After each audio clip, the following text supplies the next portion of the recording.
ولا تنكحوا المشركات حتى يؤمنوا ولأمة مؤمنة خير من مشركة ولو أعجبتكم ولا تنكحوا المشركين حتى يؤمنوا ولعبد مؤمن خير من مشرك ولو أعجبكم أولئك يدعون إلى النار والله يدعو إلى الجنة والمغفرة بإذنه ويبين آياته للناس لعلهم يتذكرون۔ اور نکاح مت کرو مشرک عورتوں سے جب تک ایمان نہ لے آئیں، اور البتہ لونڈی مسلمان بہتر ہے مشرک بیوی سے اگرچہ وہ تم کو بھلی لگے، اور نکاح نہ کرو مشرکین سے جب تک وہ ایمان نہ لے آویں، اور البتہ غلام مسلمان بہتر ہے مشرک سے اگرچہ وہ تم کو بھلا لگے۔ وہ بلاتے ہیں دوزخ کی طرف اور اللہ بلاتا ہے جنت کی اور بخشش کی طرف اپنے حکم سے، اور بتلاتا ہے اپنے حکم لوگوں کو تاکہ وہ نصیحت قبول کریں۔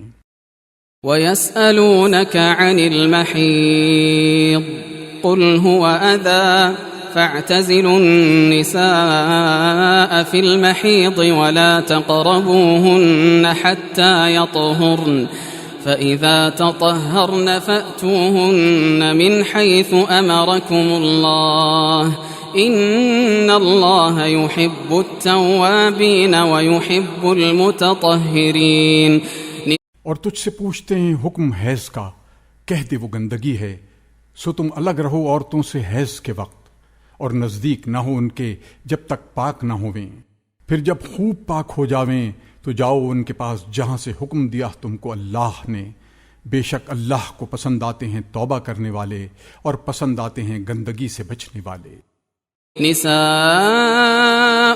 حرث لكم فأتوا حرثكم أنا شئتم وقدموا لأنفسكم واتقوا الله واعلموا أنكم ملاقوه وبشر المؤمنين۔ تمہاری عورتیں تمہاری کھیتی ہیں، سو جاؤ اپنی کھیتی میں جہاں سے چاہو اور آگے کی تدبیر کرو اپنے واسطے، اور ڈرتے رہو اللہ سے، اور جان رکھو کہ تم کو اس سے ملنا ہے، اور خوشخبری سنا ایمان والوں کو۔ ولا تجعلوا الله عرضة لأيمانكم أن تبروا وتتقوا وتصلحوا بين الناس والله سميع عليم۔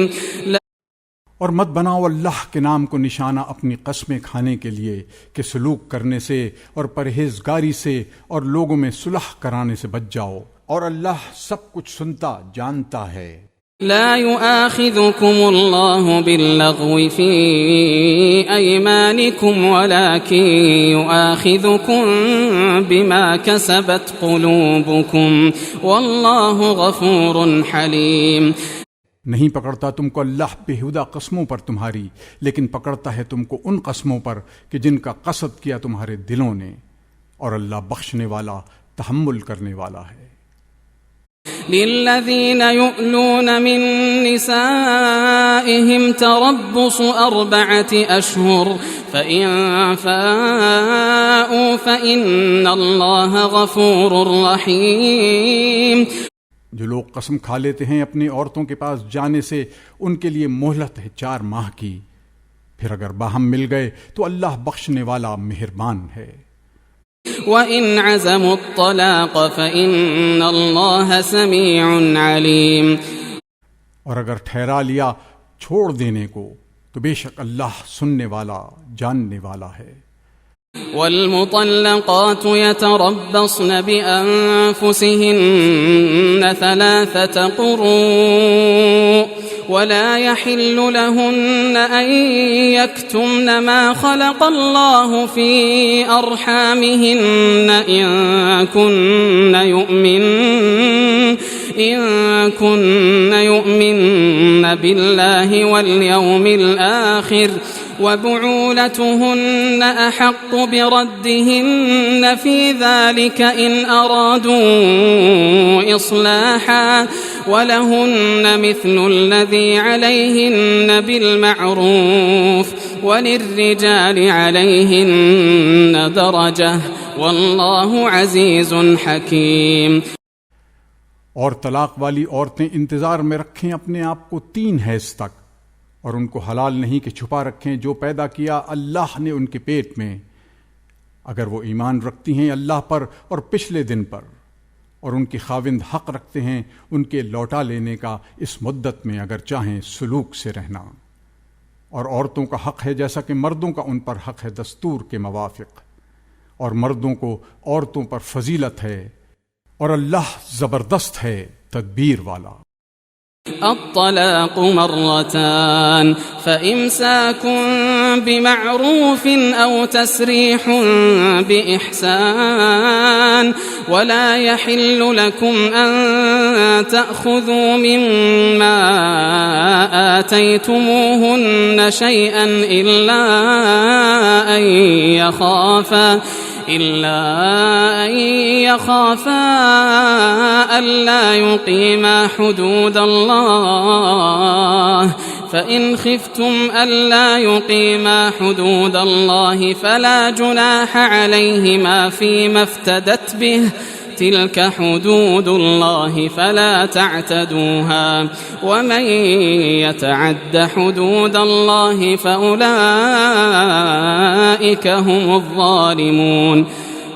طلاق رجعی ہے 2 بار تک، اس کے بعد رکھ لینا موافق دستور کے یا چھوڑ دینا بھلی طرح سے، اور تم کو روا نہیں کہ لے لو کچھ اپنا دیا ہوا عورتوں سے مگر جب کہ خاوند عورت دونوں ڈریں اس بات سے کہ قائم نہ رکھ سکیں گے حکم اللہ کا. پھر اگر تم لوگ ڈرو اس بات سے کہ وہ دونوں قائم نہ رکھ سکیں گے اللہ کا حکم تو کچھ گناہ نہیں دونوں پر اس میں کہ عورت بدلہ دے کر چھوٹ جاوے. یہ اللہ کی باندھی ہوئی حدیں ہیں سو ان سے آگے مت بڑھو، اور جو کوئی بڑھ جائے اللہ کی باندھی ہوئی حدوں سے سو وہی لوگ ہیں ظالم. فإن طلقها فلا تحل له من بعد حتى تنكح زوجا غيره فإن طلقها فلا جناح عليهما أن يتراجعا إن ظنا أن يقيما حدود الله وتلك حدود الله يبينها لقوم يعلمون. پھر اگر اس عورت کو طلاق دی یعنی تیسری بار تو اب حلال نہیں اس کو وہ عورت اس کے بعد جب تک نکاح نہ کرے کسی خاوند سے اس کے سوا. پھر اگر طلاق دے دے دوسرا خاوند تو کچھ گناہ نہیں ان دونوں پر کہ پھر باہم مل جاویں اگر خیال کریں کہ قائم رکھیں گے اللہ کا حکم. اور یہ حدیں باندھی ہوئی ہیں اللہ بیان فرماتا ہے ان کو واسطے جاننے والوں کے.